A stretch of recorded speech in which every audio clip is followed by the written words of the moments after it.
আমি নূরজাহান মঞ্জুর, সাতক্ষীরার সাবেক পুলিশ সুপার চৌধুরী মঞ্জুরুল কবিরের স্ত্রী।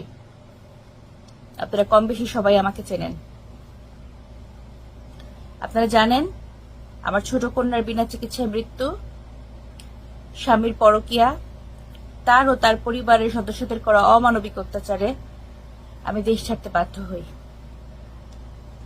দেশ ছাড়ার আগে এসব কিছু নিয়ে পুলিশ হেডকোয়ার্টারে অভিযোগ করে আসি এবং অভিযোগে সবকিছু সত্য বলে প্রমাণিত হয়েছে, কিন্তু এখনো তার বিরুদ্ধে কোনো অ্যাকশন নেওয়া হয়নি।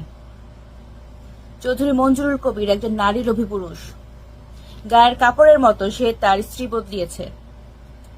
এখন পর্যন্ত অসংখ্য নারীর সাথে তার অবৈধ সম্পর্ক আছে, আর তার এইসব কাজে মূল মদতদাতা তার একমাত্র বোন ব্যারিস্টার চৌধুরী মৌসুমী ফাতেমা কবিতা, যিনি যুবলীগের একজন নেত্রী এবং যুবলীগের চেয়ারম্যান শেখ পরশের মিসেস নাহিদা সুলতানা জুথির একমাত্র ডান হাত।